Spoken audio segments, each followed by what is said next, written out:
Hi, it's Tony. You're at Pop Pop's Workshop, and you're looking at a project and probably wondering, what in the world are these for? Well, some of you may know I work at the local Woodcraft in Iowa City, and we've got cash drawers that set, and they're propped up right now so that they set flush. I told our manager and our boss that I would just build a couple shelves to set them on, so that's what they are. They're going to go underneath the cash drawers. You'll never see them, but it's a cool little project. So I invite you to follow along as we use these clamps, our parallel clamp, which may seem like an odd choice, but you'll understand later, our micro jig, which is always useful, and a quick clamp, our Makita drills, and our Craig jig, pocket hole jig. I need a Foreman, or at least a 520, but this worked. So we'll get to the video, watch how we do this.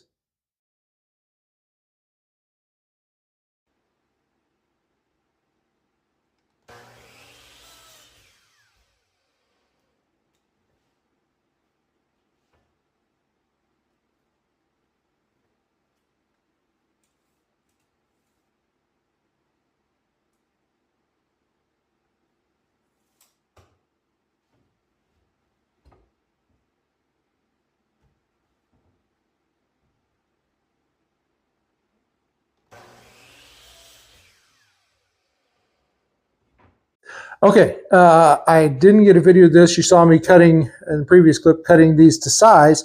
But even if you measure carefully and lay the same one you've cut on top of each other, you're going to get, cumulative error. It just happens. So what I did to fix that is I simply took my double square, squared up all four of these together, made sure they were in the right line, then get a little squeeze clamp, clamp them down, so then the ends are good. Just take it through the saw, trim that one edge, just a little trim, and then you'll make sure that every piece is accurate.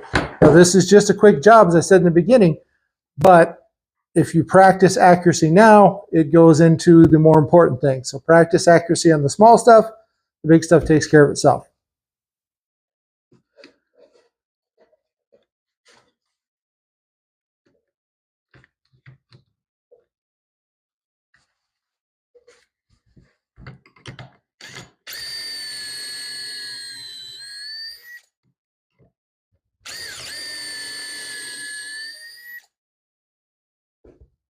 Okay, so the major complaint about pocket holes is getting them to stay in alignment. As you try to screw them in, they want to shift this way.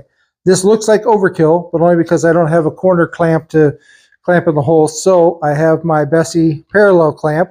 I've got the piece clamp between it. So as I screw down, it wants to push out. The clamp is going to stop that. So we'll grab our gun.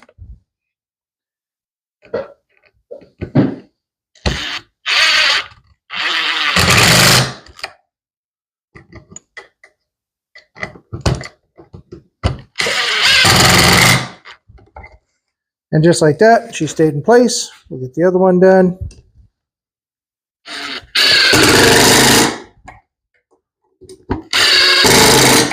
And so, if you don't have any fancy clamps, but you got a parallel clamp, you can get perfect results with your pocket screws. All right, so they're done. I might sand them a little bit, take off some of the roughness, but again, they're going to be underneath things. You'll never see them again once I put them away. But they're done, they're ready to go, and admit it, parallel clamp came in clutch, didn't it? So that's just a little trick. If you don't have all the other fancy clamps, if you've got a parallel clamp, that's great for holding those pieces right where they got to be when you're pocket holing them together. The Craig jig worked wonderfully. And because it's, it's a little slower because it's a simple jig, you could upgrade to a 520, 720, the Foreman, and speed the process up in your shop. I'd like to do the same thing, but it's nice for me. I'm in Iowa. Craig's an Iowa company, so it's kind of nice to use their products when I can. Well, that's it. These are going to be going into the local Woodcraft and disappearing to never be seen again. And that's it for this video. Thank you for taking your time to follow along with us. So I did a simple little task. But as I said at one point, simple tasks done well set the foundation so that your more complicated tasks are just a little bit easier for you. Muscle memory, things like that. So hopefully you're building something simple and interesting in your shop today. And remember, you can do this.